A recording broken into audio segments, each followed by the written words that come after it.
menghindar dari kemiskinan. Nah, ini sudah ini. Bagaimana kita menghindar dari kemiskinan. Tapi ini mohon Bapak Ibu, kita diskusi ya. Nanti kalau di tengah jalan Bapak Ibu pengen nanya, nanya aja. Nggak apa-apa.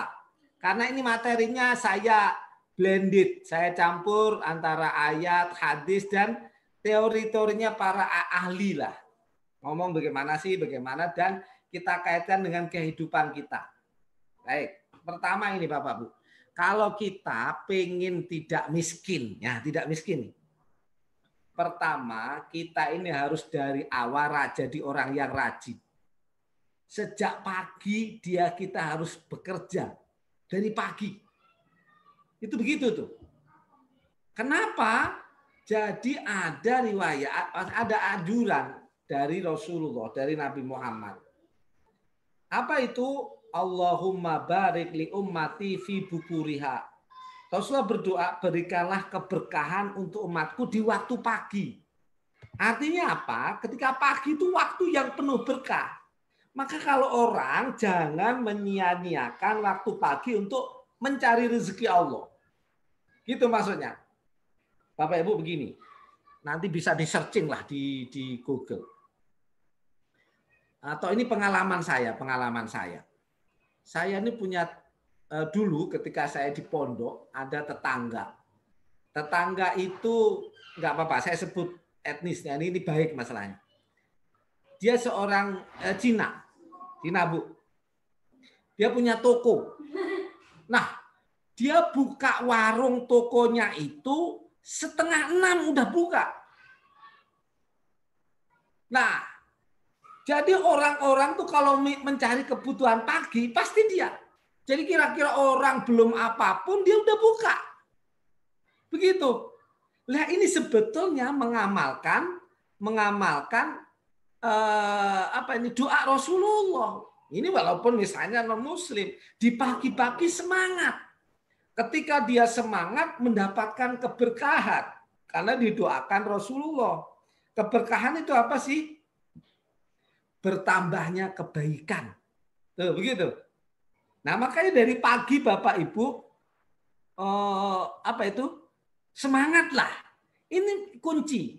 Misalnya kita cerita di bawah ini Bapak Ibu, sahabat-sahabat dulu, beliau memiliki kebiasaan menjalankan bisnisnya. Ini sahabat, namanya Soher. Dari pagi beliau itu sudah ngirim barang, pagi-pagi ngirim barang, sudah berusaha. Sehingga apa? Rezekinya bertambah. Nah, pertanyaannya, kita dari pagi semangat apa enggak tuh? Gitu. Dari kira-kira dari pagi itu menyongsong rezekinya Allah lah, kira-kira gitu. Nanti kalau misalnya ya, saya ini baru dengar cerita, nanti kapan-kapan kita jalan-jalan, mudah-mudahan bisa bareng-bareng ya Bu ya. Misalnya di negara bagian Cina katanya sih. Kalau misalnya nggak ada sholat subuh, mereka kalau udah jam 5 macet kota itu bukan masuknya perkantoran jam 5. Udah masuk, sepi dah. Jadi gelap. Di kita masuk kantor jam 8. Macetnya sampai jam 9. Nah, yang macet lagi. Ya gimana kita mau dapat rezeki kalau begitu? Ya kan? Nah, ini yang penting nih. Gimana kita mau dapat rezeki wong kita ada masih bermacet-macetan. Nah, kita macetnya itu pagi-pagi aja. Nanti kira-kira jam 7, jam 6 sudah siap kita menyongsong rezekinya Allah. Wah, jadi Bapak Ibu jualan juga begitu, nggak usah nunggu-nunggu. Dari pagi sudah jualan, gitu loh. Oh, itu keren itu. Dari pagi sudah bekerja. Ini untuk menyongsong bagaimana keberkahan di pagi hari. Ditiru pasti ini. Kalau apa ya, bahkan mohon maaf ada beberapa orang itu sampai atau toko buka 24 jam, kayak gitu kan? Wah, nggak apa-apa sih, terserah saja itu ya, ya boleh-boleh aja walaupun saya pribadi mengatakan masa iya sih, tapi nggak apa-apa lah. Nah, tapi namanya nyari rezeki. Jadi pertama Bu, semangat dari pagi Bu. Jadi jangan sampai istilahnya bangun pagi itu bad mood. bangun pagi udah nggak semangat, bawaannya marah, bawaannya ngamuk, sama keluarga, sama anak, sama kerjaan, jangan. Justru di situ banyak berkah. Ditata hati kita, semangat kita. Gitu ya. Itu yang pertama. Oke, kita lanjutkan, Bu. Yang kedua, kalau kita ini nyari rezeki, dagang, jualan, ngajak orang, harus jujur dan transparan. Itu banyak rezeki di situ, anti miskin. Dijamin. Karena apa? Ini berkah. Orang kalau jujur, transparan, itu penuh berkah. Ini hadisnya begitu tuh. Gitu. Wa in katama wa kadzaba muhiqat barakatu baihima. Orang kalau jujur tambah berkah. Berkah itu kebaikan, Bu. Apapun nih, kita ngajak orang jujur, jualan jujur, pasti nanti. Ingat, saya tuh pernah Bapak Ibu kalau sering belanja dulu tuh saya kadang-kadang begini. Teringat iklan ya, saya nyebut nggak apa-apa lah ya. Tapi sekarang nggak ada. Misalnya dulu di Carrefour. Kalau ketemu yang lebih murah, kami ganti selisihnya. Wah, jujur sekali itu. Wah, ya kan? Wah, itu insya Allah tambah berkah orang begitu tuh. Bukan kita tutup-tutupin, kita bohong-bohongin orang, yang penting kita asal dapat. Enggak, dia enggak akan nambah rezekinya. Ingatlah, kita lihat ya, orang jujur itu pasti akan lebih naik daripada orang yang tidak jujur. Orang kemiskinan itu, miskin itu biasanya mesti banyak nipu. Wah, gitu kira-kira lah. Wah, susah Pak, nyari duit susah, harganya nipu gitu.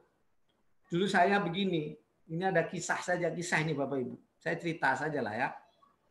Jadi ada pedagang, mohon maaf nih, pedagang buah duku. Buah duku itu, Bu. Tahu ya? Kira-kira ya pokoknya hidupnya sebegitu aja lah ya, susah gitu wes, ngomongnya susah gitulah. Buah duku itu. Nah, belilah 2 kilo. Dia bilang ini manis semua. Wow, manis semua. Saya bukan ibu. Akhirnya dibawa pulang. Ternyata setelah sampai di rumah, timbangannya itu bukan 2 kilo. Cuma 1,7 on. Jadi 1,7 on. Nah, pikiran saya nih, orang begitu nggak bakal kaya. Percaya deh. Mesti hidupnya begitu terus. Susah, no. Karena apa? Bohong terus gitu. Nggak akan. Bener nggak akan kaya. Minimal nggak akan cukup. Nah, nggak akan cukup. Mesti bawaannya itu kurang aja begitu. Nah itu karena nggak ada berkah. Jadi rezekinya dia tambah susah aja. Coba nggak percaya Bapak Ibu, dagang-dagang itu di. Nah sekarang saya tanya ibu-ibu nih. Ibu kan sering belanja nih. Belanja ke warung atau ke supermarket. Pertanyaan saya Bu, Ibu lebih yakin timbangan di warung pasar apa di supermarket Bu? Ayo Bu. Bu Titi, kira-kira kalau belanja di warung pasar, kiloan gitu, kiloannya itu lebih percaya di supermarket atau di warung pasar? Supermarket Pak. Kita mesti percaya. Iya kan? Bahkan itu berkembang. Kalau di warung itu mesti kita bawaannya, perasaan kita itu mesti nggak yakin itu. Kayaknya kurang nih, kurang. Gitu terus tuh. Gitu. Nah, ini bagian rahasia. Ini sehingga mereka bisnisnya lancar. Gitu. Ya kan? Di warung ya sepi segitu-gitu aja lah, segitu-gitu aja lah. Karena nggak jujur. Nah, gitu. Ya ini contoh saja. Walaupun ada yang jujur juga ada, tapi ini contoh ya Bapak Ibu. Kita lanjutkan yang ketiga. Nanti ada yang bagus-bagus. Kemudian yang ketiga itu kita menakar apa yang kita butuhkan. Ada hadis begini Bu. Kilu to'amakum yubarok lakum. Jadi gini, kalau kita ini makannya kita takar, kebutuhan kita takar, itu berkah nanti. Orang kalau nggak pernah memperhitungkan kebutuhannya, Terus pokoknya dia ngawur gitu. Nggak akan berkah orang itu seperti itu. Jadi tadi ukurannya dia jadi miskin. Karena apa? Merasa kurang. Itu tadi. Kenapa kurang terus nih? Kurang kayak ini, pengen ini, pengen ini, pengen ini. Dia nggak tahu mengukur kebutuhan. Jadi makanan saja dia nggak bisa ukur. Dari perasaannya kurang. Besok ini, kurang ini, kurang ini. Orang tadi kan, tadi saya bilang Bapak Ibu, standar orang miskin kan kurang kan? Jadi perasaannya kurang terus. Gitu. Lah kalau kurang berarti dia miskin. Maka jangan sampai kita secara pribadi merasa kurang. Kalau dalam Quran itu begini Bu, ada ayat. Yahsabuhumul jahilu aghniya'a minat ta'affuf. Kadang-kadang Bu, Bapak Ibu, kita itu susah. Kadang-kadang kita pas-pasan lah. Hidupnya, ekonominya pas-pasan. Tapi orang menyangka kita ini orang kaya. Bapak Ibu pernah nggak teman ngomong gitu? Ibu duitnya ada ya, cukup ya gitu. Padahal kita di kadang-kadang kurang kan?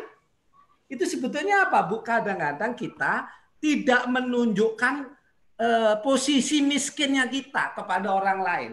Kita tidak menunjukkan rasa susahnya kita kepada orang lain. Nah, kita sehingga mengatur kebutuhan bisa. Wah, saya bisa.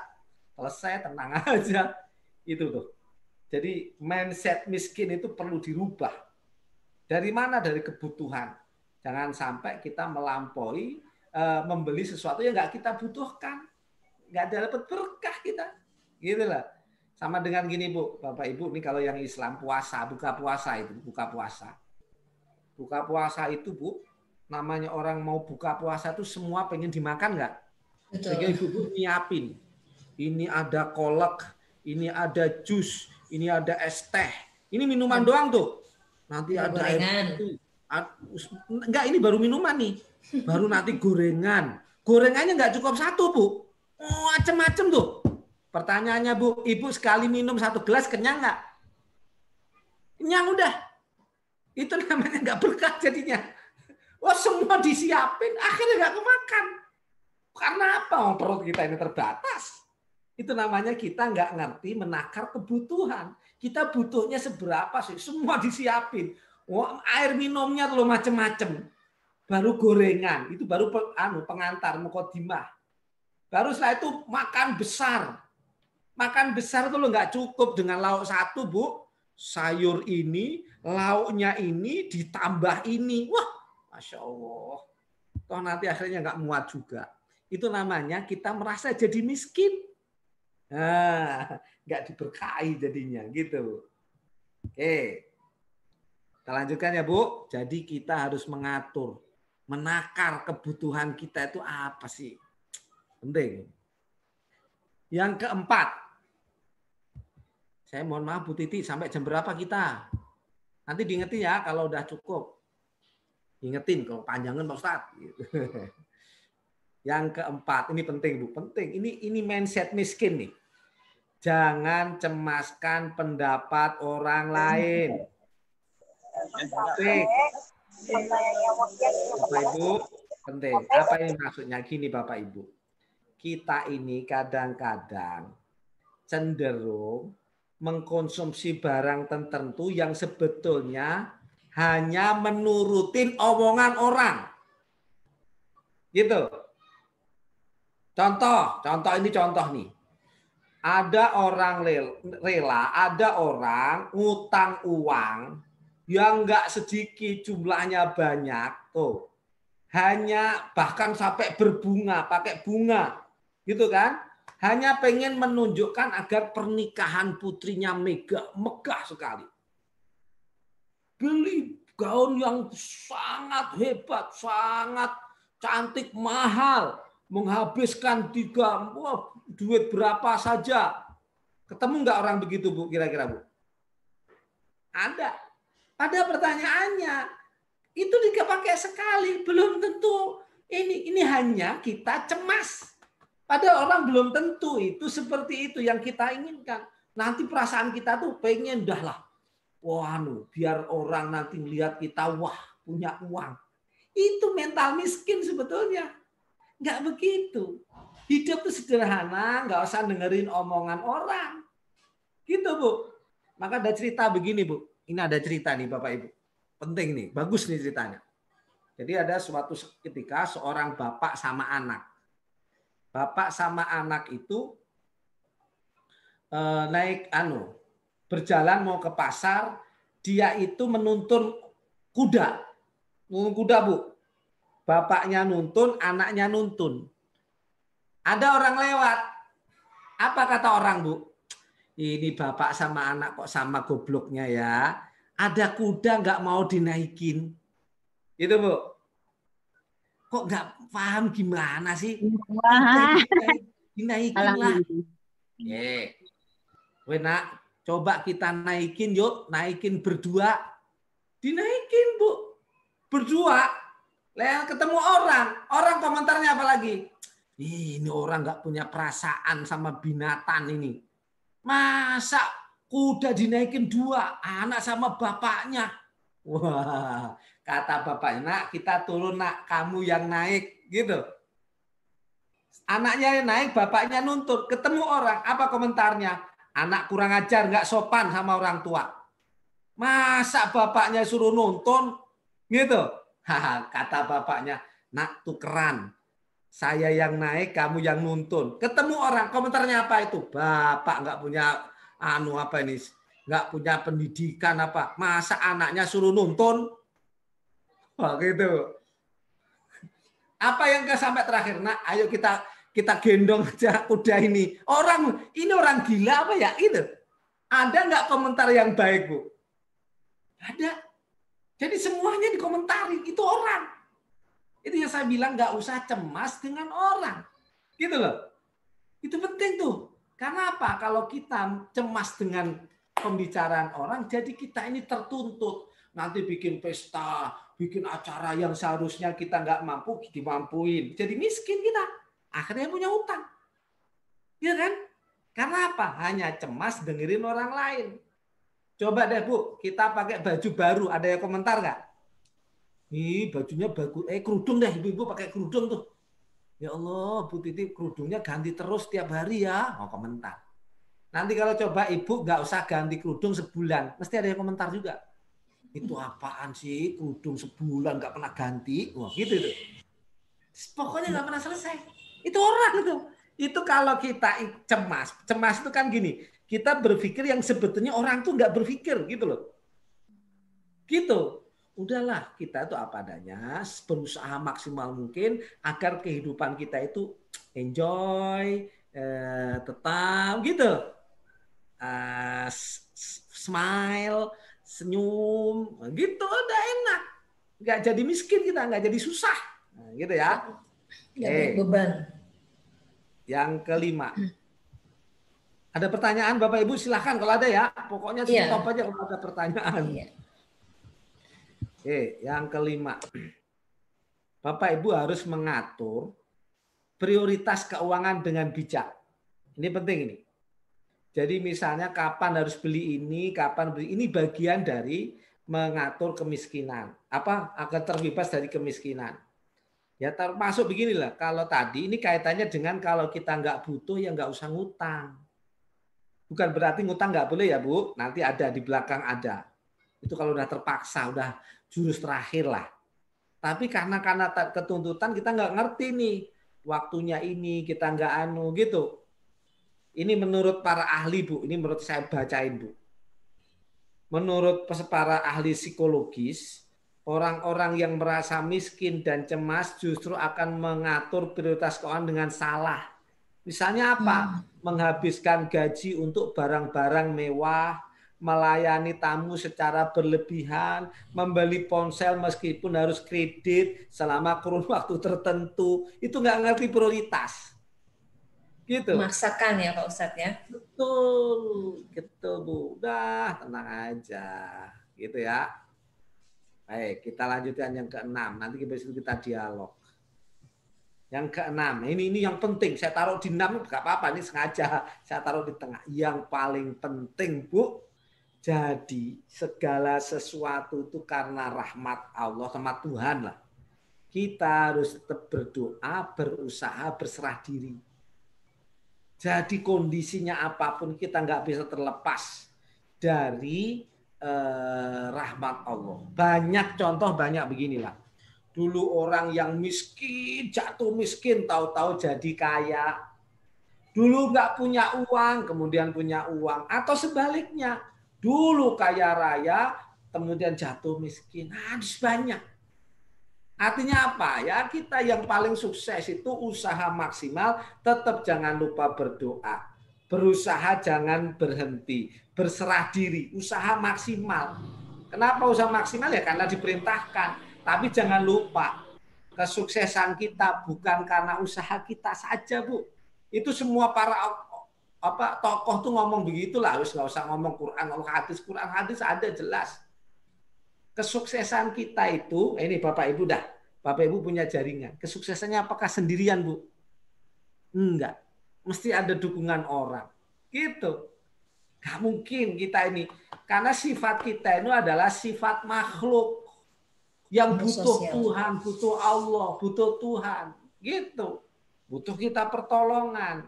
Tetap berdoa, berserah diri kepada Allah. Rahmat Allah itu luas sekali. Bapak Ibu misalnya dengar ceritanya si Nabi Yusuf. Nabi Yunus. Nabi Yusuf itu dulu miskin. Jadi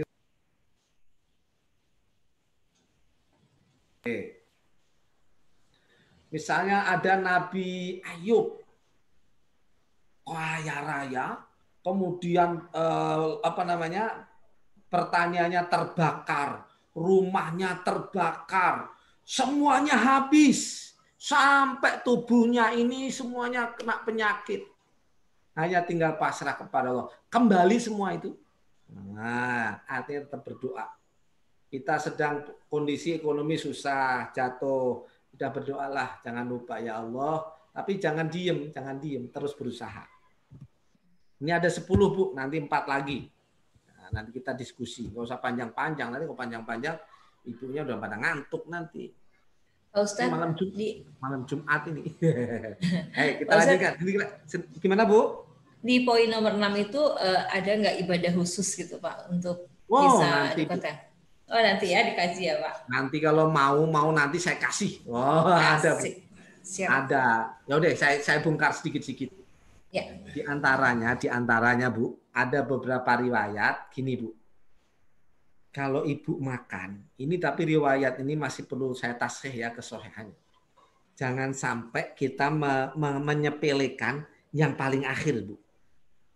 Kita makan nih. Jangan sampai kita menyepelekan makanan yang misalnya nih nasi tinggal beberapa butir, jangan disepelekan itu. Itu insya Allah akan menghilangi dari miskin. Gitu. Jadi kita makan jadi secukupnya aja, nanti sampai bersih gitu. Ingat Rasulullah itu nggak pernah malu, beliau tuh sampai menjilatin tangannya, maka pakai tangan ya, pakai dijilatin biar bersih. Itu bukan apa, karena ada keberkahan di situ. Kalau mau doa, misalnya gini, Bu. Jadi ada riwayat orang yang mau sholat 2 rakaat pada waktu subuh, jadi 2 rakaat sebelum subuh itu, Bu, itu kata Rasulullah lebih baik daripada dunia dan isinya. Jadi bangunnya jangan kesiangan. Ini termasuk tadi tuh yang di awal, Ibu-ibu, pagi-pagi disongsong dengan berangkat, tapi dimulai dengan sholat. Gitu. Sholat 2 rakaat. Sholatnya dari sebelum subuh tuh 2 rakaat, sebelum subuh, sholat subuh, mulai deh bekerja. Gitu. Itu kata Rasulullah, khairun minad dunya wa ma fiha. Lebih baik daripada dunia dan isinya. Bayangin dah. Gak akan miskin dah insya Allah dah. Ada lagi, Bu. Ini ada seorang tabi'in namanya Hasan al-Basri. Hasan al-Basri itu seorang ulama besar. Jadi datang Pak orang kalau orang-orang dulu tuh, Bu, ada masalah jangan orang-orang kita lah. Karena punya masalah keluarga, masalah ekonomi, masalah anak, itu datang kepada ulama. Ada ahlinya gitu lah, konsultasi.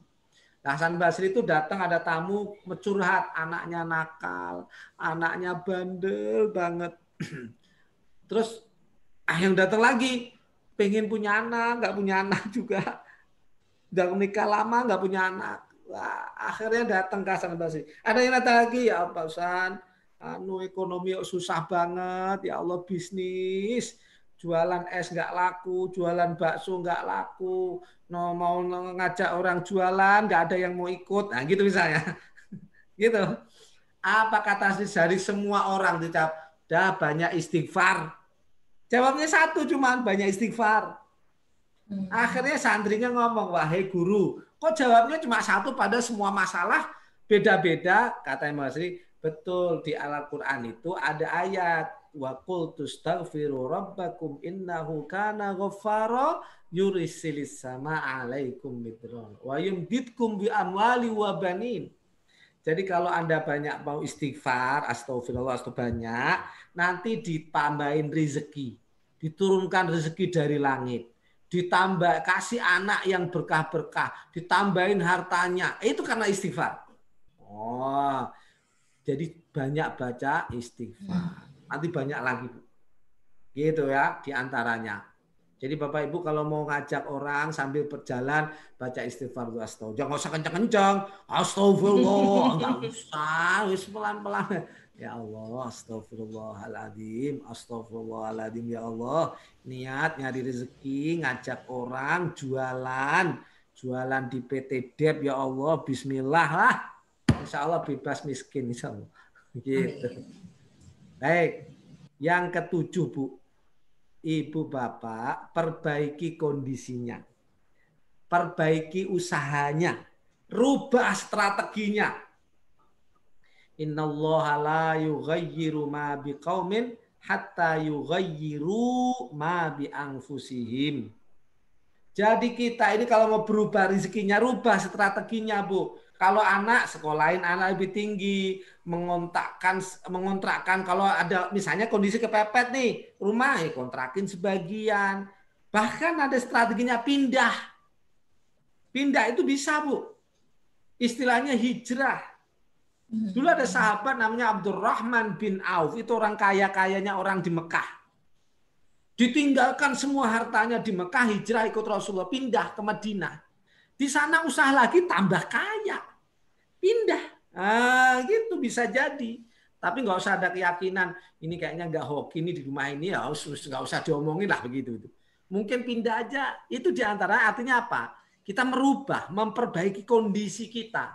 Kita saudara, Bapak Ibu nih, strategi kok kayaknya nggak nambah-nambah ya penjualan saya. Coba strateginya dirubah. Gitu. Gimana caranya nih merubah? Ini namanya merubah dari kondisi stuck, kondisi diam menjadi aktif. Jadi berubah nanti. Oke, gitu ya Bu. 2 lagi Bu, 3 lagi. Nanti baru kita diskusi. Kita target 8:30 selesai ya Bu, atau jam 9, terserah lah. Nah, yang ke-8 tetap berjamaah. Berjamaah itu berkelompok, rombongan. Tetap bersatu, jangan sendiri-sendiri. Grup, nah itu maksudnya grup. Gitu Bu. Jadi orang kalau itu sendiri-sendiri susah. Miskinnya tambah susah dia. Kehidupannya susah. Tapi kalau grup, saya tanya ibu-ibu, kalau grupnya banyak, rezekinya tambah banyak nggak? Membernya banyak, rezekinya tambah banyak nggak? Banyak. Tambah banyak, karena jamaah. Itu maksudnya. Jadi jangan kita suka menyendiri, gabung sama orang, belajar sama orang, liatin bagaimana cara orang, gitu. Itu terbuka. Karena kalau orang tertutup sifatnya jadi negatif. Udahlah, saya kayaknya begini aja lah. Udah, saya gini aja lah. Sudah nggak apa-apa lah saya lah. Gitu doang. Nah, gitu. Coba gabung sama teman, kumpul sama orang, diskusi sama orang. Semakin banyak kita punya jamaah, nah gitu. Insya Allah semakin berkah. Gitu. Semakin istilah orang Jawa semakin renes. Renes terus rezekinya lancar terus gitu loh. Renes tuh terus berjalan gitu. Bukan lo banyak berhenti, enggak. Yang bagus itu terus berjalan. Terus banyak terus ya nggak apa-apa. Tapi terus berjalan. Karena apa? Jamaah. Baik, yang ke-9. berusaha untuk tetap kuat. Bapak Ibu, kalau kondisinya sedang susah, miskin, terhindar miskin, agar terhindar. Jadi kita harus tetap kuat, tidak boleh putus asa. Kita harus berusaha bertawakal, terus berusaha. Banyak orang yang mengalami stres ketika berada dalam kemiskinan. Lagi susah stres, Bu, ya tambah.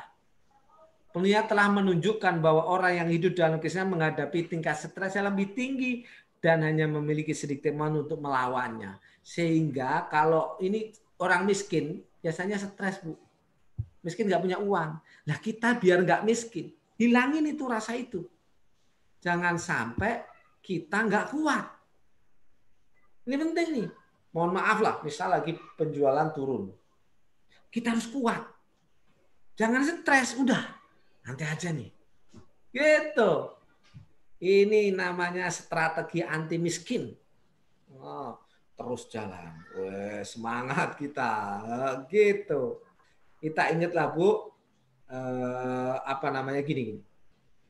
Rezeki itu Allah yang ngatur, tapi kewajiban kita mencari.